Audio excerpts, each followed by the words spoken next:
Hi viewers, welcome to our channel. ప్రస్తుతం మనతో పాటు భరద్వాజ్ గారు సీనియర్ జర్నలిస్ట్ ఉన్నారు. వారితో ఒకసారి మాట్లాడదాం. నమస్కారం సార్. నమస్తే అండి. సార్, ఇటు లోకేష్ గారిని డిప్యూటీ సీఎం చేయాలి అన్న ప్రతిపాదన అటు టీడీపీ నేతల నుంచి, కార్యకర్తల నుంచి గట్టిగా రావడం మనం చూస్తున్నాం. సో చంద్రబాబు నాయుడు గారి పైన ఒక ప్రెషర్ కూడా వాళ్ళు క్రియేట్ చేస్తున్నారు.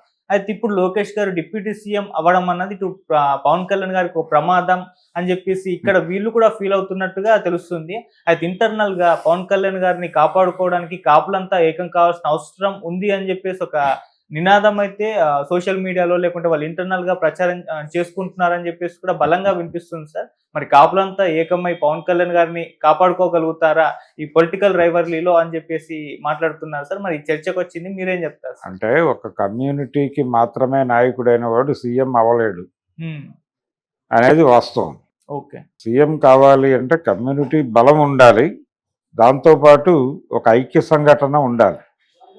ఇతర కులాలతో ఒక ఐక్య సంఘటన కూడా అవసరం. ఈ ఐక్య సంఘటన దిశగా వెళ్ళాలి తప్ప ఎక్కడా కూడా అవతల వాళ్ళని రెడిక్యూల్ చేస్తూ మాటలు కూడా జారకూడదు. ఆ జాగ్రత్త తీసుకోవాలి. కానీ ఇక్కడ కాపు కమ్యూనిటీ అనే పేరుతో కొన్ని పోస్టులు కనిపిస్తున్నాయి.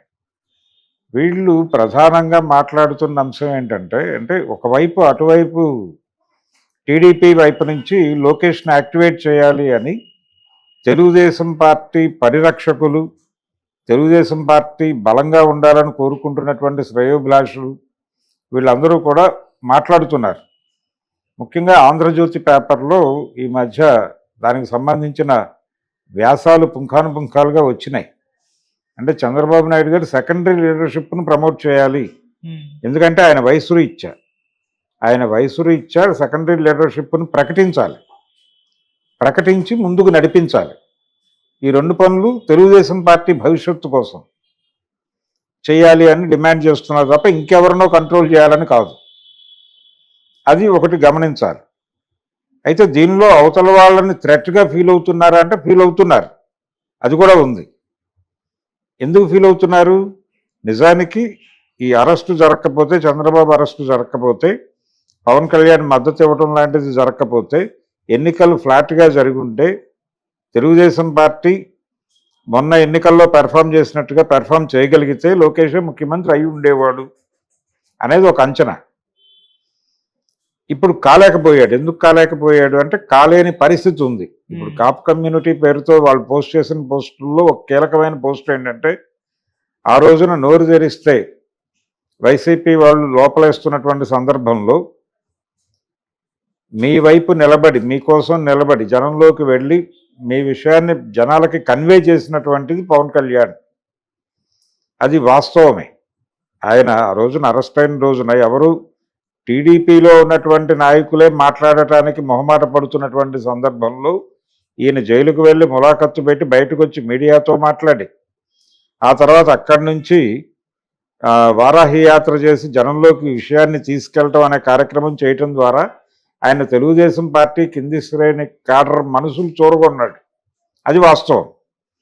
ఆ కండిషన్ ఏర్పడటంతో ఇప్పుడు ఈ కూటమి నిర్మాణంలో కూడా ఆయన క్రియాశీలక పాత్ర పోషించినట్టుగా మనకి మొత్తం పిక్చర్ ఒకసారి రివీల్ చేసుకుంటే అర్థమవుతుంది. అంటే వెరీ ఫస్ట్ డే ఆయన ఈ అరెస్ట్ కంటే చాలా ముందు నుంచే టీడీపీతో కలిసి ప్రయాణం చేయాలి, వైసీపీకి వ్యతిరేకంగా ఒక బలమైన ఐక్య సంఘటన కావాలి అని పదే పదే డిమాండ్ చేసినవాడు పవన్ కళ్యాణ్.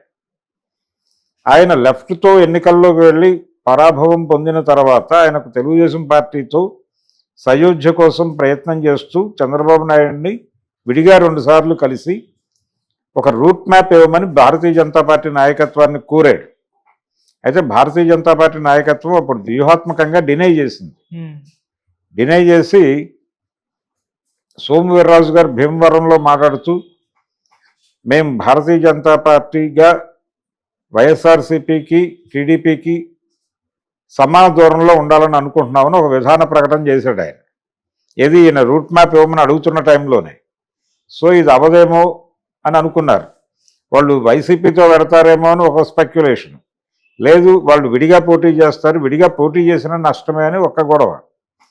రాజకీయంగా అలా కాకుండా ఉండాలి, ముఖాముఖి పోటీ అయితే బాగుంటుందని చంద్రబాబు అనుకుంటూ భారతీయ జనతా పార్టీని కూటమిలోకి తీసుకొచ్చేటువంటి బాధ్యత తనకి తానై పవన్ కళ్యాణ్ చేతిలో పెట్టేసినట్టుగా మనకి అప్పటి సన్నివేశాలన్నీ చూస్తే కనిపిస్తుంది.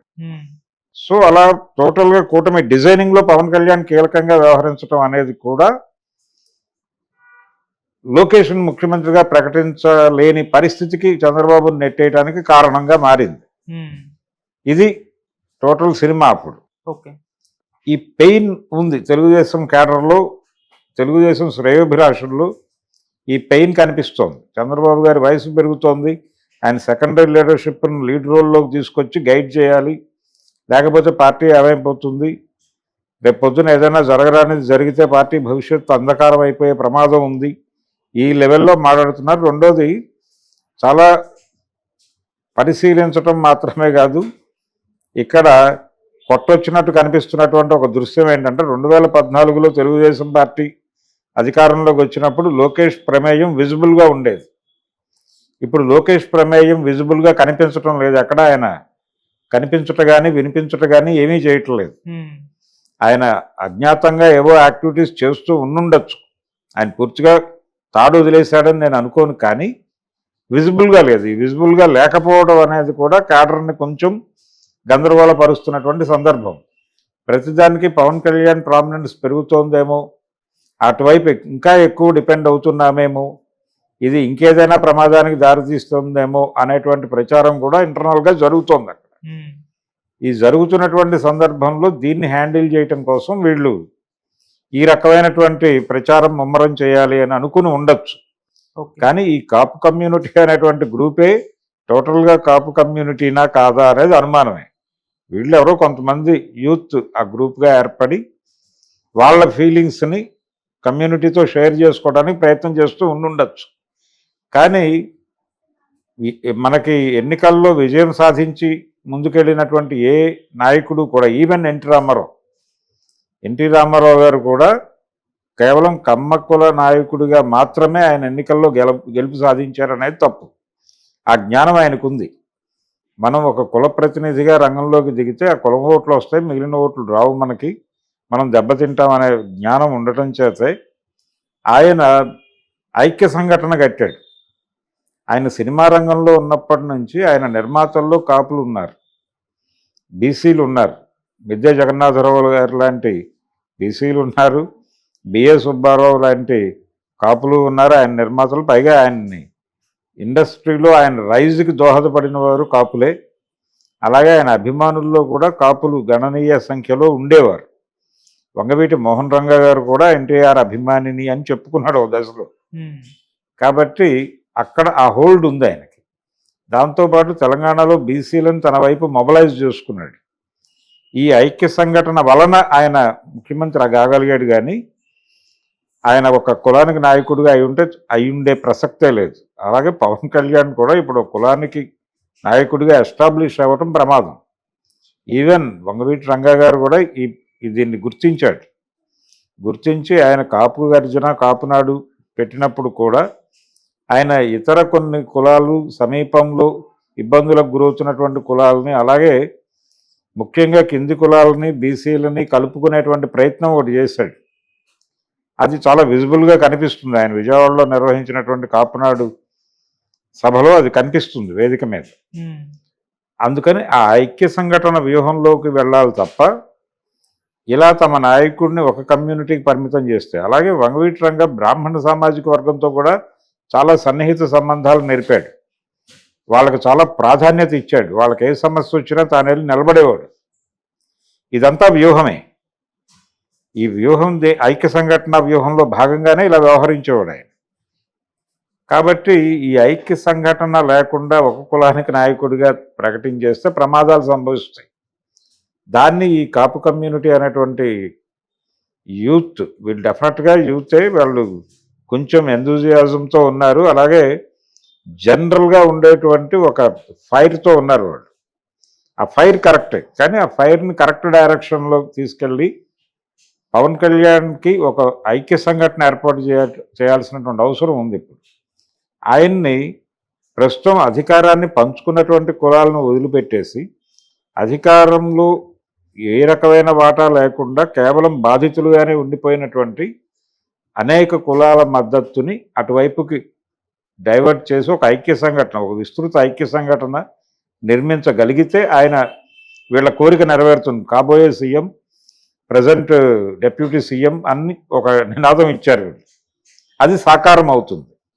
దాంతోపాటు వీళ్ళు ఇంకొక మాట అంటున్నారు, రాష్ట్రానికి ఒకడే డెప్యూటీ సీఎం అని. ఎందుకు ఈ ఒకడే డెప్యూటీ సీఎం అనే నినాదం ఇస్తున్నారంటే అటువైపు నుంచి లోకేష్ని డెప్యూటీ సీఎం చేయాలి అనేటువంటి ఒక డిమాండ్గా నడుస్తోంది. అయితే ఇవి అటు నుంచి డిమాండ్స్ వస్తున్నాయి కానీ చంద్రబాబు నాయుడు గారు రియాక్ట్ కావడం లేదు. దీని మీద ఆయనకు తెలుసు ఇది కొంచెం ఇబ్బందికరమైన సందర్భం కాబట్టి ఇప్పుడు దీన్ని కెలకకూడదు అనే జ్ఞానం ఉంది ఆయనకి. అందుకని వ్యూహాత్మకంగా మౌనం వహిస్తున్నాడు. కానీ ఈ జరుగుతున్నటువంటి వ్యవహారాలన్నీ ఆయన దృష్టిలో ఉన్నాయి. ఆయన దృష్టి లేకుండా ఇవన్నీ జరగటం లేదు. ఆయనకు తెలిసే కాన్షియస్గానే ఆయన యాక్సెప్టెన్సీతోనే నడుస్తున్నాయి. క్లియర్గా మాట్లాడుకోవాలంటే ఎందుకు ఆయన వ్యూహాత్మక మౌనం వహిస్తున్నాడు దీని పట్ల అంటే, ఇదేదో ప్యారలల్గా జరుగుతుంది, నాకు సంబంధం లేదు అన్నట్టుగా కనిపిస్తున్నాడు. కానీ ఆయనకు తెలుసు ఎందుకు అలా వ్యవహరిస్తున్నాడంటే అదొక రాజకీయ వ్యూహం. ఎన్నికల ముంగిట వరకు ఈ చర్చ జరగాలి. ఆయన డెప్యూటీ సీఎంని చేస్తాడని నేను అనుకోవడం లేదు. ఆయన అలాగే ఉంచుతాడు, ఈ గొడవలు జరపనిస్తాడు, ఈ వివాదాలన్నీ నడవనిస్తాడు. వీటి అవుట్కమ్ ఆయన ఎన్నికల ముందు అతన్ని నేను ప్రస్తుతం పార్టీ పగ్గాలు అప్పచెప్పేస్తున్నాను, మీరందరి కోరిక మేరకు మీరందరూ సపోర్టివ్ సిస్టమ్గా పనిచేస్తారు అని భరోసా ఇస్తున్నారని నమ్మి చేస్తున్నాను ఈ పని.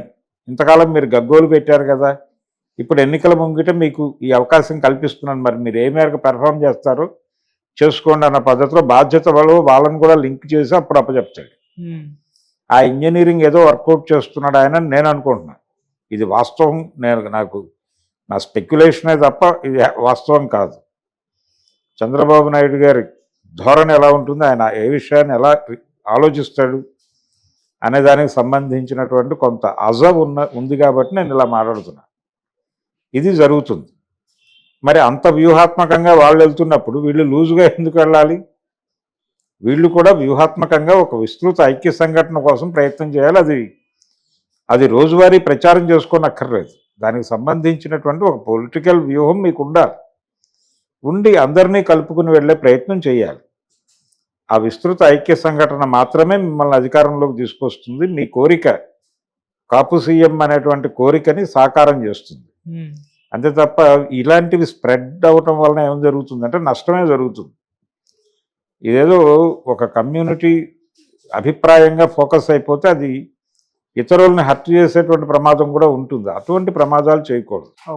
ఓపెన్ డయాస్లో మాట్లాడాల్సిన విషయాలు ఓపెన్ డయాస్ మీద మాట్లాడాలి. ఇంటర్నల్గా వాళ్ళు కూర్చుని మాట్లాడుకునేటప్పుడు మాట్లాడుకునేవి మాట్లాడాలి. ఇవి ఇంటర్నల్గా మాట్లాడుకోవాల్సిన విషయాలు. వీటిని ఎక్స్టర్నల్గా మాట్లాడితే ప్రమాదం. మీరు గ్రూపులు నిర్వహించకండి వాట్సాప్ల్లో. మీరు వాట్సాప్ల్లో వాళ్ళని కలుపుకోవడానికి ప్రయత్నం చేసి